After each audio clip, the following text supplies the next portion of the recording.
Will you actually join us on a lovely walk down the canals? Or actually, it's Spaghetti Junction. It's bloody terrible, isn't it? Hey, no pylon there. Whatever. Anyway, very scenic and noisy and cool.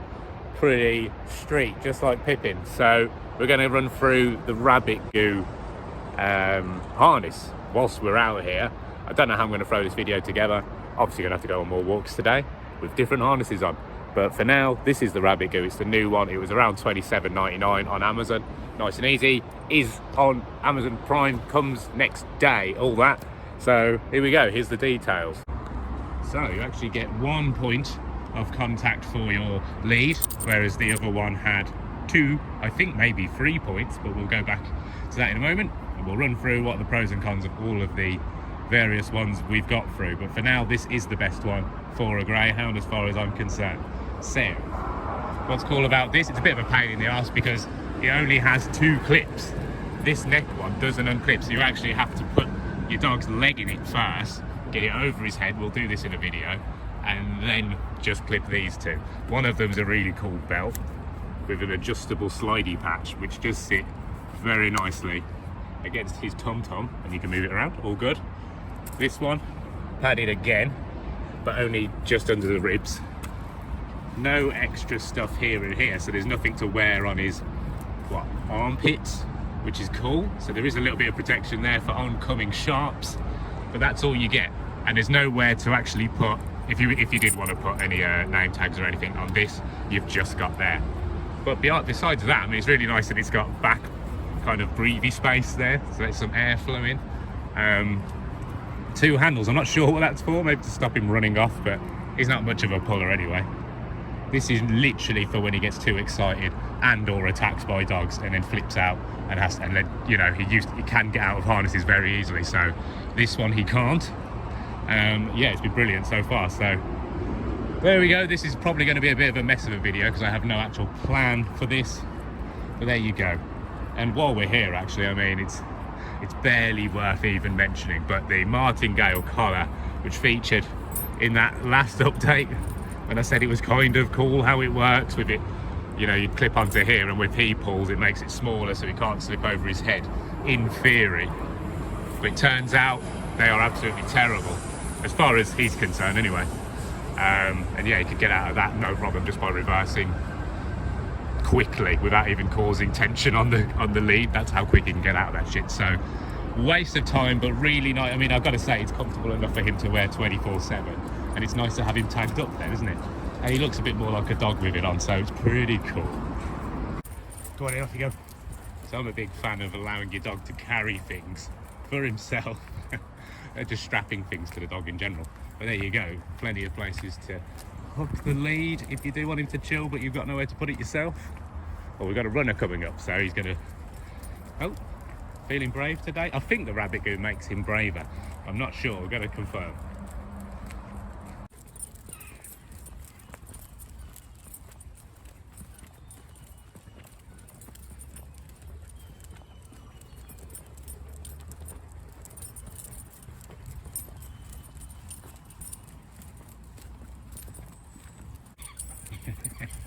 Go on in.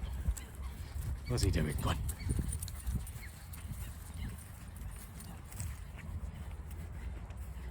So 10 out of 10 comfort. No rubbing at all as far as I can tell. It's going to be hard to get the shot of him pegging it with it on. And me also with the phone. I'm sure you can tell. There's just no friction going on, which is good. Just to prove the point that not all greyhounds chase small furries. There's a squirrel right in front of him and he couldn't give a shit. So, I mean, look at the draw with this stuff. You can't say, I mean, I've seen obviously greyhounds kicking off at pigeons, let alone squirrels, so what do? Look at the draw. But it's something you'll find out within that first 2-week period when you can still give the dog back, so, you know, wink wink. All right then, so we may as well run through the process of getting this one off first, and we'll put it back on and show you how that's done as well. But we're home, we did it. Pippin, come here, come here.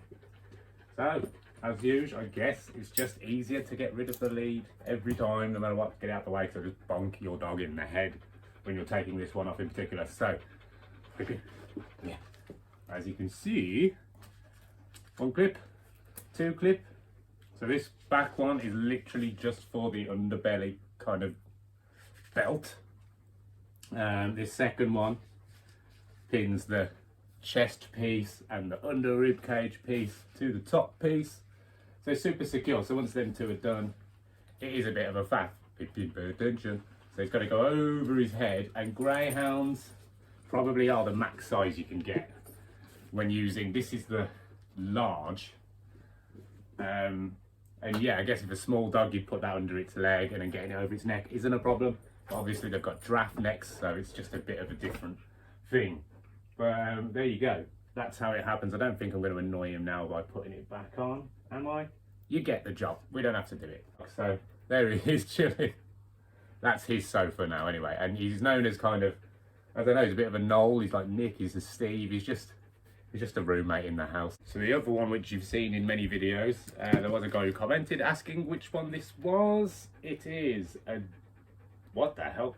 DOCIOTE, D-O-C-I-O-T-E. Probably can't read that because it's probably in reverse. DOCIOTE. I believe this was a medium. It doesn't have the size on it, unfortunately. But what it does have, which is better than the RABBITGOO, is 2 points to stick your lead on. So one under the chest and one on his back, which is pretty cool. Unfortunately, was that a size?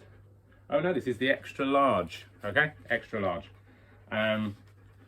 Yeah, this is cool because of the amount of protection it gives the ribs and the front of the dog, which is important because once a greyhound belts it through some bushes, it gets pretty cut up. Note that. So wearing something like this would stop a lot of kind of just grazes and bumps or whatever else. The back is perfect to carry a tennis ball. It's actually just the handle, but there you go. And people do walk past and ask me, oh, where'd you buy that one with the tennis ball holder? Engineer, mate. So obviously very simple to put on this, saving a lot of time. The only reason I think this is going to make a reappearance very soon will be for winter, because obviously he's going to have his coat on as well. So you do need something a little bit just kind of bulkier to go around the coat, but also because the coat's on and everything else is all tight, he can't slip this harness when he's got a coat on. He can only slip it when he hasn't. So that's the difference there. Pippin, come on in, come here. Get over here. Good boy. So this one's nice and easy. It's literally a case of over the head, boom, dog doesn't even have to move, straight under. I mean, I'm not teaching you to suck eggs here, but if you just, I mean, who would have known that the RABBITGOO had to have, RABBITGOO, sorry, had to have a leg through that you can't adjust. So there you go, that's really easy. Problem being, he can back out of this. I mean, it's nuts that he can. I mean, Pippin, if you come here, come here. See, on the side profile, you wouldn't think he could get out of that. But believe me, like twice he's managed, he can reverse out of this very easily. It's usually by reversing that he can get out. But yeah, the amount of writhing this boy does sometimes when things aren't going his way, he'll get out. So yeah, won't recommend that for standard use anymore. But let's just check the coat situation. You're a bit warm. I'm so sorry, mate. We've got to put a coat on there. So, this is his winter coat, which is actually just from, it's a Parker from Aldi. And I don't think it was designed for greyhounds because obviously they've got long necks and the hood doesn't quite go over their head. But it worked out really well last year. He loved it. So we did camping in December, not camping, but we did a campfire in December. And he stayed out all night. I believe I've got some footage or photos of that. I'll throw it in if I can find them. If not, apologies. So obviously, with this one, really easy to get over his head, over the coat. It looks like a proper bloody adventure dog when you're doing these. I really don't think the other one's going to fit, you know. So there you go. That's how it works in the winter. You get 2 pockets on that as well, which is cool. So there you go. I do not believe the RABBITGOO is going to be able to do this, you know. So maybe you need 2 harnesses if you want ultimate comfort for your greyhound. And honestly, in my world, sack off the McNeese or whatever it's called. collars. It doesn't work. McNeese? No. I can't remember the name. It doesn't even matter. So don't do the collar thing unless your dog is super, super quiet and doesn't jump, maybe getting older, you know, just no stress at all. Then you do see the dogs with the big thick versions of this and they seem to do fine.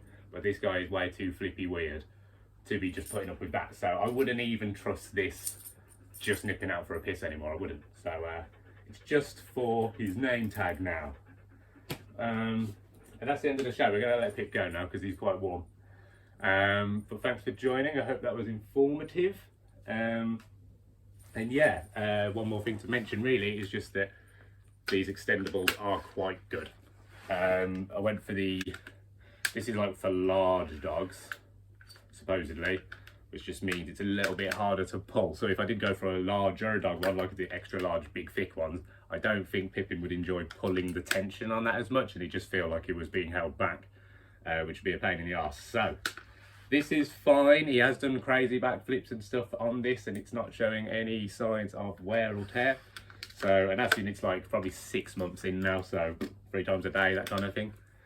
There you go. Hopefully that's enough information for you. Thanks for joining. Pippin. Pip. Here he comes. Thank you. You're going to say goodbye to everyone. You're going to get on the sofa. Okay. It's bye from him. Thanks for joining. I hope you and your Greyhound are sweet as. Nice one.